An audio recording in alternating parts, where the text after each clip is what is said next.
முன்னாள் பாராளுமன்ற உறுப்பினர்கள் காலஞ்சென்ற கௌரவ கோசல நுவன் ஜெயவீர, முன்னாள் பாராளுமன்ற உறுப்பினர் காலஞ்சென்ற கௌரவ மாவைசோ சேனாதிராசா, முன்னாள் பாராளுமன்ற உறுப்பினர் காலஞ்சென்ற கௌரவ டொனால்ட் திசாநாயக்க, முன்னாள் பாராளுமன்ற உறுப்பினர் காலஞ்சென்ற கௌரவ ஜேஆர்பி சூரிய பெருமா ஆகியோருடைய அனுதாப பிரேரணைகள் மீது உரையாற்ற கிடைத்த இந்த வாய்ப்புக்கு நன்றிகளை தெரிவித்துக் கொண்டு, மிக முக்கியமாக எங்களுடைய இலங்கை தமிழரசுக் கட்சியினுடைய தலைவராகவும் இந்த நாட்டிலே தமிழ் தேசிய இனத்தினுடைய விடுதலைக்காக நீண்ட தூரம் பயணித்த ஒரு பெருந்தலைவராகவும் இருந்த அண்ணன் மாவை சேனாதிராஜா அவர்களை நான் இந்த இடத்திலே நினைவு கூர்ந்து, அவருடைய குடும்பம் சார்பாக இங்கே வருகை தந்திருக்கின்ற உறுப்பினர்களுக்கும், அதே நேரம் கிளிநொச்சி மாவட்டம் முரசுமோட்டை முருகானந்தா கல்லூரி மாணவர்களையும் இந்த நேரத்திலே வரவேற்று கொண்டு, இந்த அனுதாப பிரேரணையிலே அமரர் மாவை சோமசுந்தரம் சேனாதிராஜா அவர்கள் தொடர்பாக நான் சில பதிவுகளை மேற்கொள்ள விரும்புகிறேன். இலங்கை தமிழரசுக் கட்சியின் பெருந்தலைவரும் முதுபெரும் அரசியல்வாதியும் நாடாளுமன்ற மேனாள் உறுப்பினரும் எனது மானசீக அரசியல் வழிகாட்டியுமாகிய அமரர் மாவை சோமசுந்தரம் சேனாதிராஜா அவர்களின் மறைவையொட்டி கொண்டுவரப்பட்டுள்ள அனுதாப பிரேரணை சார்பில் அன்னாரது நினைவுகளை பதிவு செய்ய விரும்புகிறேன். யாழ்ப்பாண மாவட்டத்தின் வலிகாமம் வடக்கு மாவட்டபுரத்தில் பிறந்து யாழ் வீமன்காமம் வித்தியாலயத்திலும் யாழ் நடேஸ்வரா கல்லூரியிலும் தனது பாடசாலை கல்வியை நிறைவு செய்து இலங்கை பல்கலைக்கழகத்தின் வெளிவாரி மாணவனாக இளங்கலைமானி பட்டப்படிப்பையும் அண்ணாமலை பல்கலைக்கழகத்தில் 2ஆம் நிலை பட்டத்தையும் படித்துக் கொண்டிருந்த காலத்தில் மாவை சேனாதிராஜா அவர்கள் ஈழத்தமிழினத்தின் விடுதலைக்காக தன்னுடைய முழு பணிகளையும் ஆற்றிக் கொண்டிருந்தார். ஈழத்தமிழினத்தின் மீதான அடக்குமுறைகளின் எதிர்குரல்களுள் ஒருவராக பதின்மங்களிலேயே தன்னையும் இணைத்துக் கொண்டவர்.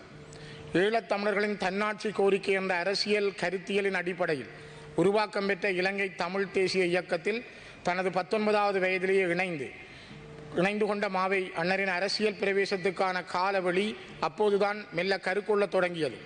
இலங்கை தீவின் இன முரண்பாடுகள் உச்சம் பெறச் செய்த தனி சிங்கள சட்டம் 1956 அறிமுகம் செய்யப்பட்டு கிடப்பில் இருந்த நிலையில் 1961ஆம் ஆண்டு அதனை வடக்கு கிழக்கிலும் நடைமுறைப்படுத்த முயன்றமைக்கு எதிராக 1961 ஜனவரி 21 யாழ்ப்பாணத்தில் நடைபெற்ற தமிழரசுக் கட்சியின் 7வது மாநில மாநாட்டில் நிறைவேற்றப்பட்ட தீர்மானத்திற்கு அமைய 1961 பிப்ரவரி 20 ஆரம்பிக்கப்பட்ட சத்தியாகிரக போராட்டத்தில் பங்கேற்றதன் மூலம் மாவை சேனாதிராஜா அவர்களின் போராட்ட வாழ்வு ஆரம்பித்ததெனலாம்.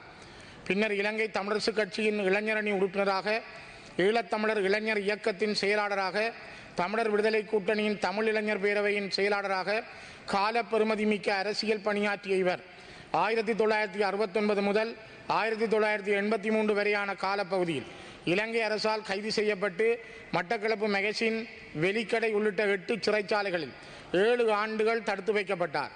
1989ஆம் ஆண்டு நாடாளுமன்ற தேர்தலின் பின்னர் தமிழரசின் மூத்த தலைவரும் அப்போதைய நாடாளுமன்ற உறுப்பினருமான அப்பாப்பிள்ளை அமிர்தலிங்கம் அவர்களின் மறைவின் பின்னர் தேசிய பட்டியல் மூலம் நாடாளுமன்ற உறுப்பினராக தெரிவாகி ஈழத்தமிழர்களின் உரிமை குரலாக நாடாளுமன்றத்தின் உள்ளும் வெளியும் ஒலிக்கத் தொடங்கினார்.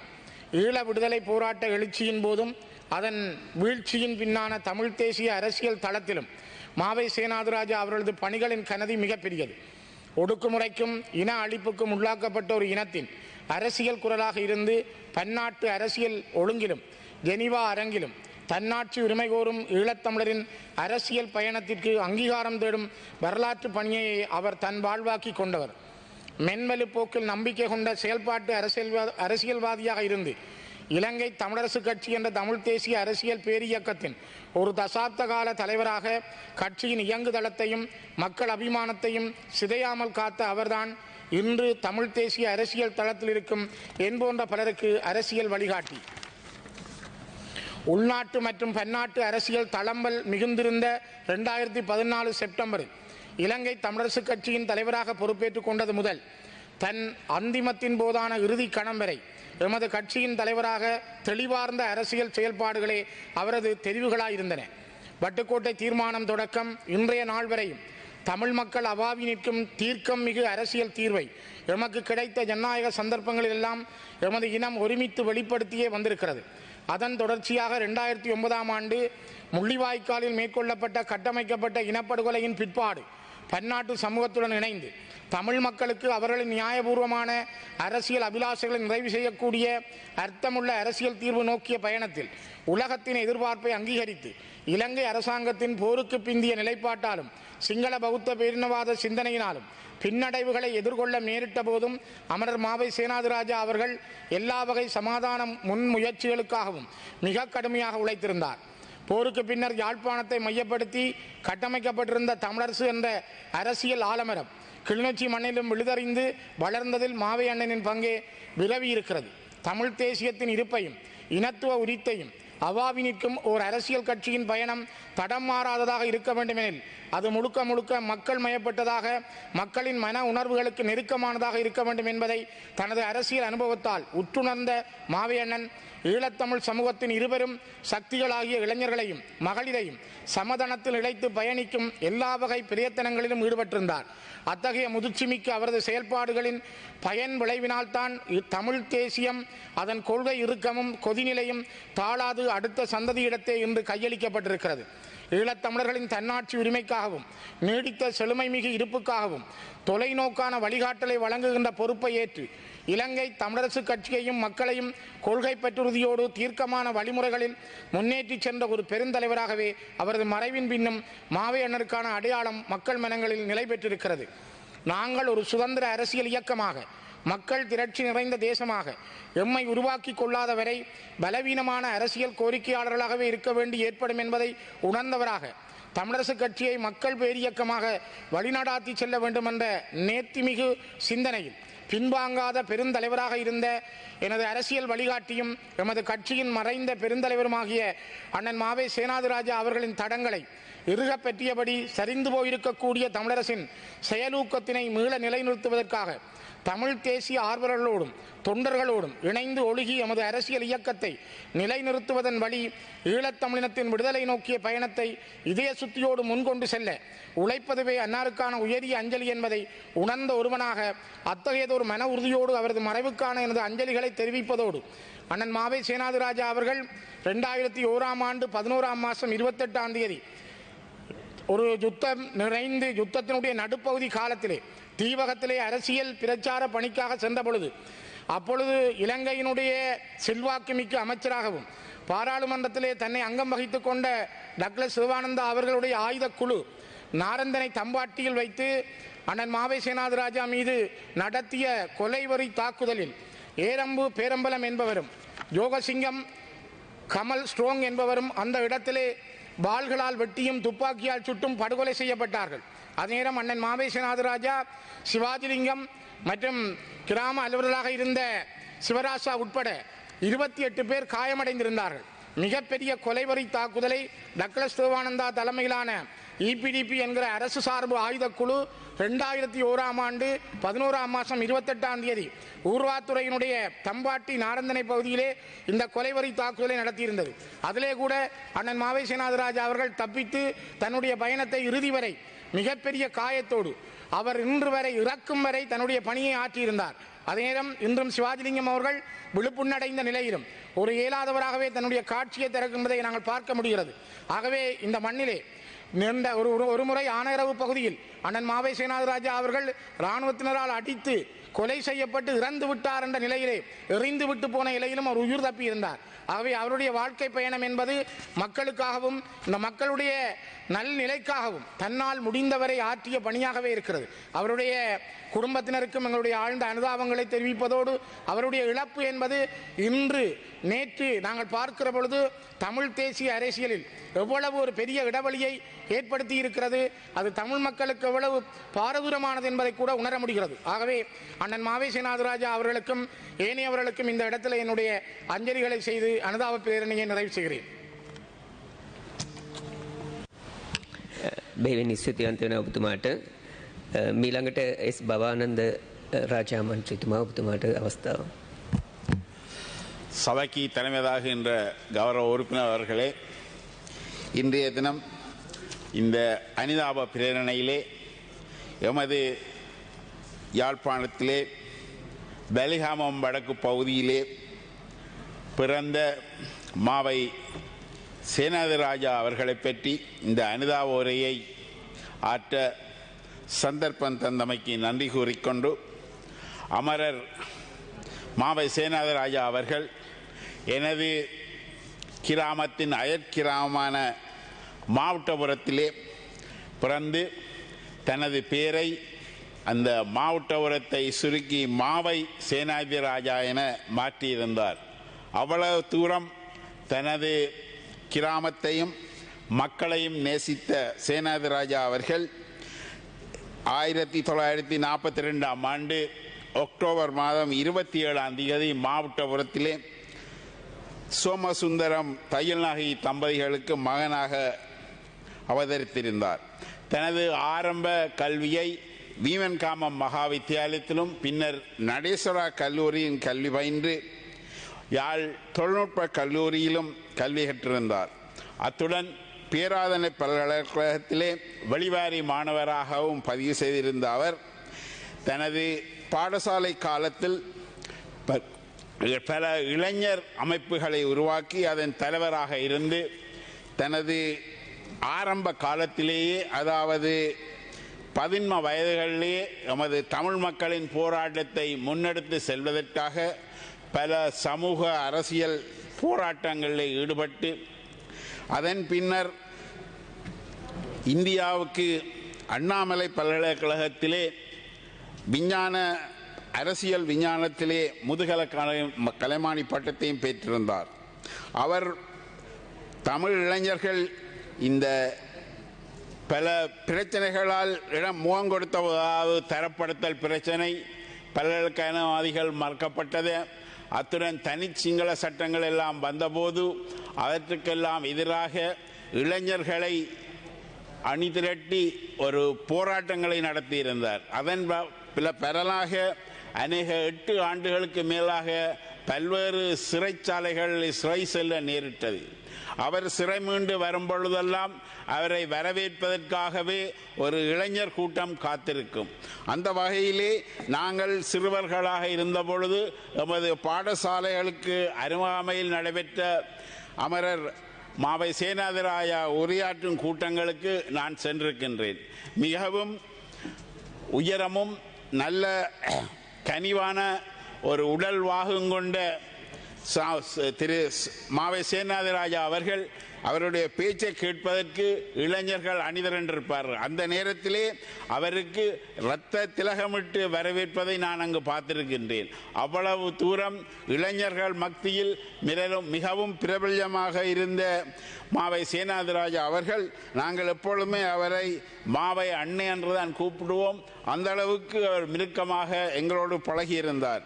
அவரின் இந்த சேவை படிப்படியாக வளர்த்து அடைந்து அரசியலிலே புகுன்ற ஒரு நிலைமை வந்தபொழுது தலைவர் தந்தை செல்வா அவர்களுடனும் தளபதி அமிர்தலிங்கம் அவர்களுடனும் அமரர் சிவசிதம்பரம் அவர்களுடனும் கலாநிதி நீலன் திருச்செல்வம் அவர்களுடன் இணைந்து தனது அரசியல் பணியை மேற்கொண்டிருந்தார். அப்படியான காலத்திலே எமது கல்விகள் பல தடைப்பட்டிருந்த நேரத்திலே உதாரணமாக எனது கல்வி கூட பல்கலைக்கழகம் தடைப்பட்டிருந்த பொழுது தங்களது சொந்த முயற்சியால் எங்களுக்கு எத்தனையோ விதமான பல உதவிகளை செய்து எங்களையெல்லாம் கல்வி கற்க ஆவண செய்து வந்தார். அப்படியாக இருந்தவர் தொடர்ந்தும் தனது அரசியல் ஈடுபட்டிருந்த பொழுது 1983ஆம் ஆண்டு அங்கு தமிழர் விடுதலை கூட்டணியின் சென்னை அலுவலகத்திலே இருந்த பொழுது பல மாணவர்களுக்கு கல்வி வாய்ப்புகளையும் ஏற்படுத்தக்கூடிய இன்றும் பலர் நினைவுகிறார்கள். இவ்வாறாக ஒரு சிரேஷ்ட அரசியல்வாதியாக இருந்த மாவை சேனாதிராஜா அவர்கள் சுமார் 60 ஆண்டுகள் அரசியலில் இருந்து தமிழ் மக்களின் விடுதலைக்காகவும் தமிழ் மக்களின் மேன்மைக்காகவும் பாராளுமன்றத்துக்கு உள்ளேயும் வெளியேயும் குரல் கொடுத்து வந்த ஒரு உத்தம மனிதர். அவர் பல நாடுகளுடன் தொடர்புகள், தமிழ் மக்கள் தொடர்பான பிரச்சனைகள் எடுத்து கூறியிருந்தாலும் இந்திய அரசாங்கத்துடன் மிக நெருக்கமான தொடர்புகளை வைத்து இந்திய நாட்டின் மூலம் தமிழ் மக்களுக்கு விமோசனம் எடுத்து தரலாம் என்று அநேக முறைகள் என்னிடம் சொல்லியிருக்கின்றார். இவ்வாறு வாழ்வின் பெரும் பகுதியை தமிழ் மக்களுக்காகவே அர்ப்பணித்த அமரர் சேனாதிராஜா அவர்கள் இந்த 29ஆம் திகதி ஜனவரி மாதம் 25ஆம் தேதி இறைபதம் அடைந்தது உண்மையிலேயே தமிழ் மக்களுக்கு ஒரு பேரிழப்பாகும். எனவே அவரின் நாமம் இந்த நாட்டில் தமிழ் மக்கள் இருக்கும் வரை இருக்கும் என்று கூறி அவரின் இந்த ஆன்மா சாந்தியடைய வேண்டும். அத்துடன் அவரது பிரிவால் துயருறும் அவரது மனைவி மற்றும் 3 பிள்ளைகளுக்கும் எமது சார்பில் எமது ஆழ்ந்த அனுதாபங்களை தெரிவித்துக் கொள்கின்றோம். அத்துடன் எமது இந்த புதிய பாராளுமன்றத்திலே என்னுடன் பணியாற்றி வந்த, அதாவது கோப் குழுவிலும் இணைந்து என்னுடன் பணியாற்றி வந்த நுவான் கோசல ஜேவீர் அவர்கள் கேகாலை தொகுதியிலிருந்து எமது இந்த பாராளுமன்றத்துக்கு 38 வயதிலே தெரிவு செய்யப்பட்டு அதே வயதிலேயே ஒரு உயிரிழந்த ஒரு உத்தமராவார். அவர் எமது இந்த கோப் குழுவிலே இருக்கும் பொழுது மிகவும் ஆணித்தரமாக ஊழலுக்கு எதிராகவும் ஒரு குழுவாகவும் வேலை செய்ய வேண்டும், இந்த ஊழல்களை நிப்பாட்ட வேண்டும் என்று எல்லா அரசியல் கட்சிகளிடம் இணைந்து செயற்பட்ட ஒரு உத்தமராவார். எனவே அவரின் ஆன்மாவும் சாந்தியடைய வேண்டும் என்று இறைவனை பிரார்த்தித்துக் கொண்டு, அத்துடன் இன்றைய இந்த அனுதாப உரையிலே இருக்கக்கூடிய கௌரவ டொனால்ட் திசநாயக்க அவர்களுக்கும் ஜேஆர்பி சூரியபெருமா அவர்களது ஆன்மாவும் சாந்தியடைய வேண்டும் என்று இந்த தினத்திலே கேட்டுக்கொண்டு வாய்ப்புக்கு நன்றி தந்தை கூறி விடைபெறுகிறேன். நன்றி, වணக்கம். ස්තුතියි ගරු මන්ත්‍රීතුමනි ඔබතුමාට. මීළඟට ශෝක ප්‍රකාශ ඉදිරිපත් කිරීමට ජී ශ්‍රීනේෂන් ගරු මන්ත්‍රීතුමා ඔබතුමාට. இன்றைய அஞ்சலி நிகழ்வு நடைபெறுகின்ற நிகழ்வுக்கு தலைமை தாங்கி கொண்டிருக்கின்ற எங்களுடைய தலைவர் அவர்களே, இன்றைய நிலையில் மறைந்து போன அல்லது எம்மை விட்டு பிரிந்து போன பாராளுமன்ற உறுப்பினர்களாக இருந்த எமது தலைவர்களை பற்றி நாங்கள் பேசிக் கொண்டிருக்கின்றோம். அந்த வரிசையில் தமிழினத்தின் ஒரு பெருந்தலைவர் என்று போற்றக்கூடிய ஒரு தியாகத்தன்மையான அரசியலை மேற்கொண்ட எங்களுடைய மாவை அண்ணன் என்று நாங்கள் சுருக்கமாக அழைக்கின்ற அமரர் சோமசுந்தரம் மாவை சேனாதராஜா அவர்களை பற்றி அவருடைய நினைவுகளை நான் மீட்ட வேண்டியவனாக இருக்கின்றேன்.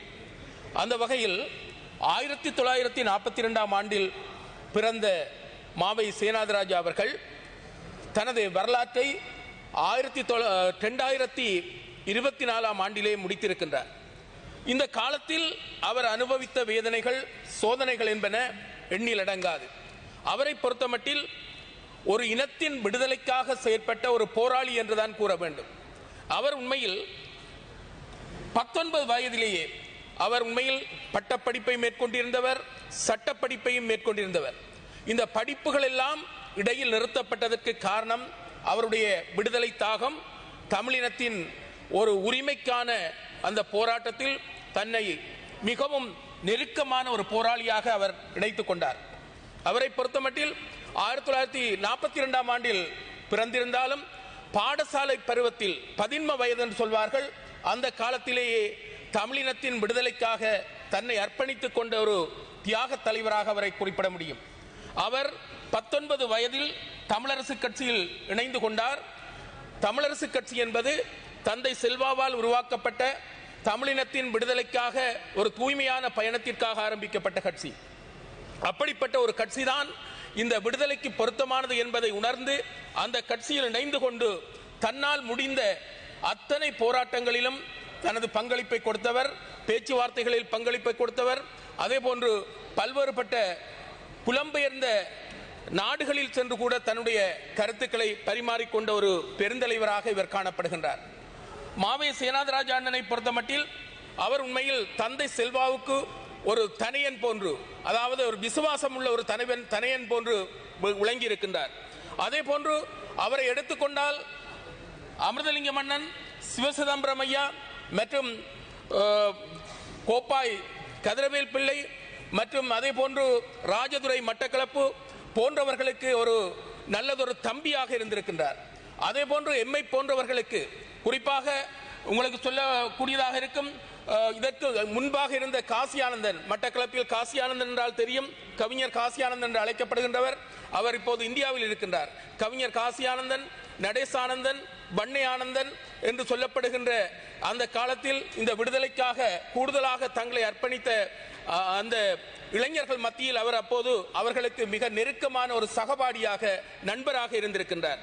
அது மாத்திரமல்லாமல் இந்த அறவழி போராட்டத்தில் அவர் நன்றாக தன்னை ஈடுபடுத்தி இருக்கின்றார். அதாவது சாத்வீகமான பாதையில், ஜனநாயக பாதையில், அகிம்சை பாதையில் சென்று தமிழர்களது இன விடுதலையை பெற வேண்டும் என்ற அடிப்படையில் தந்தை செல்வாவோடு உழைத்த ஒரு பெருமகனாக அவர் திகழ்ந்திருக்கின்றார். அது மாத்திரமல்லாமல் அந்த 30 ஆண்டுகள் அந்த அறவழி போராட்டம் அவர் அந்த வெற்றி அளிக்காமல் சென்ற காலத்தில் அவரை பொறுத்தமட்டில் அடுத்த கட்டமாக ஆயுத போராட்டம் ஆரம்பித்தது. பல்வேறு இயக்கங்கள் அந்த காலத்தில் தமிழீழ விடுதலை புலிகள் இயக்கம் மற்றும் பிளாட் இயக்கம், EPRLF இயக்கம், அதே போன்று டெலோ இயக்கம் என்று பல்வேறுபட்ட இயக்கங்கள் தோன்றிய போது அறவழி போராட்டத்தில் இருந்த மாவை சேனாதிராஜா அண்ணன் அவர்கள் அந்த அறவழி போராட்டத்தின் காரணமாக தேசிய இனப்பிரச்சினைக்கான தீர்வு கிடைக்கவில்லை என்ற காரணத்தினால் அந்த ஆயுத போராட்டம் கூட ஒரு நியாயமான வழியில் ஆரம்பிக்கப்பட்டது என்ற அடிப்படையில் அவர்களோடும் முரண்படாமல் அவர்களுடைய போராட்ட நியாயத்தை உணர்ந்து கொண்டு செயல்பட்ட ஒரு தலைவராக அவர் காணப்பட்டார். அவருடைய செயல்பாட்டை எடுத்து பார்த்தால் எந்த ஒரு சந்தர்ப்பத்திலும் இந்த விடுதலை போராட்டத்தில் இருந்தும் கொள்கை வழியான அரசியலில் இருந்தும் விலகிவிடக்கூடாது என்பதில் கண்ணும் கருத்துமாக அவர் இருந்திருக்கின்றார். அவருடைய பயணத்தை எடுத்துக்கொண்டால் வடக்கு கிழக்கை எடுத்துக்கொண்டால் வடக்கு கிழக்கில் மூலை முடுக்குகள், சந்து பொந்துகள் என்று சகல பகுதிகளிலும் அவர் தனது கால்களால் நடந்து பயணித்து ஒரு அபாயகரமான சூழலிலும் ஒரு விடுதலை நோக்குடைய ஒரு அரசியலை அவர் செய்து கொண்டிருந்தார். அண்மையில் காசியானந்தனால் எழுதப்பட்ட அவரது புத்தகத்தை படிக்கக்கூடிய ஒரு சந்தர்ப்பம் கிடைத்தது. கிட்டத்தட்ட 670 பக்கங்களை கொண்ட அந்த புத்தகத்தை வாசிக்கின்ற போது அந்த புத்தகத்தில் ஒரு பகுதியில் மாவை சேனாதிராஜா அண்ணன் அவர்களது விடுதலை பயணம் பற்றிய விடயத்தை குறிப்பிட்டிருந்தார். கடல்வழி பயணங்கள், பல்வேறுபட்ட கஷ்டமான பயணங்கள், அவர் எதிர்நோக்கிய பல்வேறுபட்ட ஆபத்தான சம்பவங்கள் பற்றியெல்லாம் மிகவும் விளக்கமாக எழுதியிருந்தார். ஆகவே மாவை சேனாதிராஜா அண்ணனை பொறுத்தமட்டில் அவர் உண்மையில் ஒரு சொகுசான அரசியல்வாதியாக அல்லது சௌகரியமான ஒரு அரசியலை அனுபவித்தவராக இருக்க முடியாது.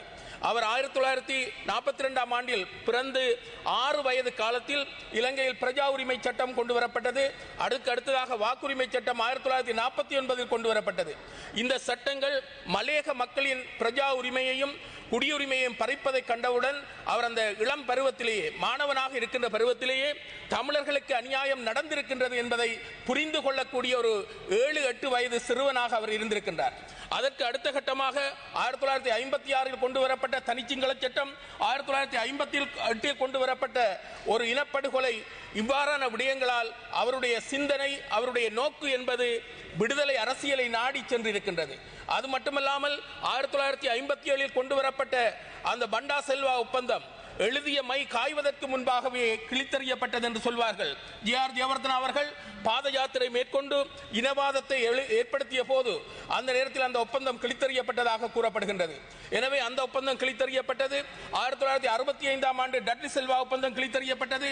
1972ஆம் ஆண்டு இந்த நாட்டை ஒரு பௌத்த சிங்கள நாட்டாக காட்டக்கூடிய விதத்தில் ஸ்ரீமா அம்மையாரால் வரையப்பட்ட அந்த முதலாம் குடியரசு அரசியல் யாப்பு என்கின்ற விடயங்களை எல்லாம் பார்க்கின்ற போது அவருக்கு இந்த தமிழினத்திற்காக போராட வேண்டும் என்கின்ற எண்ணம் ஆழமாக அவரது மனதில் பதிந்திருந்தது.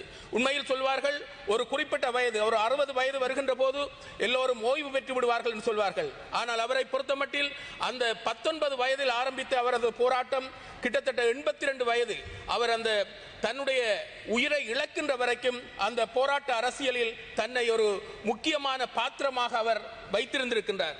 அவருடைய அந்த இப்போது பேசுகின்ற போது எங்களுடைய கௌரவ பாராளுமன்ற உறுப்பினர் ஸ்ரீதரன் அவர்கள் மற்றும் இளங்குமரன் அவர்கள் பேசுகின்ற போது ஒரு விடயத்தை குறிப்பிட்டிருந்தார்கள். அதாவது அவர் தீவக பகுதியில், அந்த நேரத்தில் தீவக பகுதி என்பது டக்ளஸ் சிவானந்தா அவர்களது இரும்பு கோட்டையாக இருந்தது. அந்த பகுதிக்கு சென்று அரசியல் செய்ய வேண்டும் என்ற அடிப்படையில் சென்ற போது அவர் மோசமாக தாக்கப்பட்டு அவரோடு சென்ற உதவியாளர்கள் 2 கொல்லப்பட்டிருந்தார்கள். தலையில் தாக்கப்பட்டு பாரிய காயத்தோடு மரண விளிம்பில் அவர் இருந்தார். உண்மையில் அந்த தாக்கத்தில் இருந்து மீண்ட பின்னரும் கூட தனது அரசியலில் இருந்து அவர் ஓய்ந்து கொள்ள விரும்பவில்லை. என்றால் அவர் இந்த தமிழினத்தின் விடுதலைக்காக தமிழ் மக்களின் நிம்மதியான வாழ்க்கைக்காக தன்னை அர்ப்பணித்த ஒரு பெருந்தலைவராக அவர் இருந்திருக்கின்றார். உண்மையில் அவரை பொறுத்தமட்டில் தன்னுடைய மூத்தவர்களையும் சரி இளையவர்களையும் சரி இணைத்து செல்லக்கூடிய ஒரு பக்குவம், முதிர்ச்சி, ஒரு பண்பு அவரிடம் காணப்பட்டது. எந்த ஒரு சந்தர்ப்பத்திலும் அவர் சீறி விழுகின்ற தன்மையை நான் பார்க்கவில்லை. ஒரு அகிம்சைக்குரிய சாத்வீகத்துக்குரிய பண்பும் இருந்தது. அதே போன்று ஆயுத போராட்டம் நடத்துகின்ற போது அதை குழப்பக்கூடாது, அதுவும் ஒரு விடுதலைக்காக ஏற்படுத்தப்பட்ட ஒரு நோக்கோடு கூடிய இயக்கங்கள் என்ற அடிப்படையிலும் அவர்களோடு உறவை அவர் கொண்டிருந்தார். ஆகவே சுருக்கமாக சொல்ல போனால் அவர் சகலரையும் ஒற்றுமைப்படுத்துகின்ற, ஒரே அணியில் இணைக்கின்ற ஒரு ஐக்கியத்தின் சமாதான புறாவாக இருந்தார். இந்த இப்போதும் கூட இருக்கின்ற கெலோவாக இருக்கலாம், புளொட்டாக இருக்கலாம், EPRLF இருக்கலாம், அல்லது வேறு எந்த அமைப்பாக இருந்தாலும் கூட அனைத்து இளைஞர்களும் மாவை என்ன என்றால் அவருக்கு ஒரு தனி மரியாதை கொடுப்பார்கள். அவரிடம் சென்று கதைத்தால் ஒரு ஒற்றுமையை ஏற்படுத்தலாம், ஒரு புரிந்துணர்வை ஏற்படுத்தலாம், எல்லோருக்கும் ஒரு சமமான நீதியை வழங்குவார் என்ற அடிப்படையில் சகலரும் நம்பக்கூடிய ஒரு தலைவராக இருந்தது மட்டுமல்லாமல் தமிழரசு கட்சியிலும் ஒரு நம்பகமான, ஒரு விசுவாசமான தலைவராக இருந்திருக்கின்றார். இப்படிப்பட்ட ஒரு தலைவர் 82 வயதில் மறைந்திருந்தாலும் கூட அவருடைய இழப்பு பெருமிழப்பாக கருதப்படுகின்றது. இங்கு பேசுகின்ற பல்வேறுபட்ட கட்சிகளை சேர்ந்தவர்கள் பேசுகின்ற போதும் கூட அவருடைய அருமையான அந்த மனப்பாங்கை, அவருடைய பண்பை பாராட்டாமல் இருக்கவில்லை என்றால் அவர் சகல கட்சிகளுக்கும் ஒரு பக்குவமான நடத்தையை எடுத்து காட்டியிருக்கின்றார். எனவே இன்றைய நிலையில் அவரது இழப்பு என்பது அவருடைய அகவையை எடுத்து பார்க்கின்ற போது அவர் 80 வயதை கடந்திருந்தாலும் கூட அவரது இழப்பை நாங்கள் இன்றும் கூட ஒரு இழக்க முடியாத ஒரு இழப்பாக கருதக்கூடிய ஒரு நிலையில் இருக்கின்றோம். எனவே இப்படிப்பட்ட ஒரு பெரிய மனிதர், ஒரு உத்தமர் என்று சொல்லக்கூடியவர், ஒரு தியாகத்தன்மையான அரசியலை மேற்கொண்டவர் இழந்திருக்கின்றார் என்றால் அவர் குடும்பத்திற்கு மாத்திரம் அந்த இழப்பல்ல, தமிழ் சமூகத்திற்கு, தமிழ் பேசுகின்ற சமூகத்திற்கு, ஏன் இலங்கைக்கு ஒரு இழப்பாக அது கருதப்பட முடியும். எனவே அன்னாரின் ஆத்மா சாந்தியடைய வேண்டும். அவரது துயரத்தால் துன்புறுகின்ற அவருடைய துணைவியார் பவானி அம்மையார் மற்றும் அவருடைய பிள்ளைகளான கலையமுதன், ஆறாமுதன் மற்றது தாரகா போன்றவர்களுக்கும் இந்த இடத்தில் நான் அவர்களுடைய மனவேதனை களைவதற்கு நான் இறைவனை வேண்டுகின்றேன். அத்தோடு அவருடைய உற்றார் உறவினர்கள் அனைவருக்கும் நான் இந்த இடத்தில் இறைவனை பிரார்த்தித்து அவர்கள் மன அமைதி பெற வேண்டும். அவருடைய அந்த சேவையை எண்ணி அவர்களும் அந்த பணியில் ஈடுபட வேண்டும் என்று கேட்டுக்கொள்வதோடு, காசியானந்தன் சொன்ன வரிகள் இருக்கின்றன. குமுறுகின்ற குமரிக்கடல் தமிழகத்தை கொஞ்சுகின்ற வரை, வானில் வெண்முகிலும் தன்மதியும் பவனி வருகின்ற வரை, கங்கையும் காவேரியும் கலக்கின்ற வரை, தமிழ் கூறும் நல்லுலகம் உள்ளவரை, தமிழுக்காய் உழைத்தவர்கள், தமிழ் மக்களுக்காய் உழைத்தவர்கள் சாவதில்லை என்பதை கூறி எனது இரங்கல் உரையை நிறைவு செய்கின்றேன். நன்றி, வணக்கம். அத்தோடு அவரோடு இரங்கல் உரைக்காக இன்று பெயரிடப்பட்ட டொனால்ட் திசாநாயக்கா அவர்கள், JRP சூரிய பெருமா அவர்கள், கோசல நுவான் ஜெயவீர போன்றவர்கள் அவர்களும் அவர்களது சமூகம் சார்ந்து தங்களுடைய அரசியல் பணிகளை நேர்த்தியாக செய்திருப்பதை நாங்கள் அறியக்கூடியதாக இருக்கின்றது. அதிலும் குறிப்பாக 38 வயதிலேயே இந்த தேசிய மக்கள் சக்தியின் ஒரு இளம் பாராளுமன்ற உறுப்பினராக கவர்ச்சிகரமாக அரசியலை மேற்கொண்ட கோசல நுவான் ஜெயவீர மற்றும் நீண்ட அனுபவம் கொண்ட JRP சூரிய பெரும, டொனால்ட் திசாநாயக்கா போன்றவர்களது ஆத்மாக்களும் சாந்தியடைய வேண்டும் என்பதை பிரார்த்தித்து எனது உரையை நிறைவு செய்கின்றேன். நன்றி, வணக்கம்.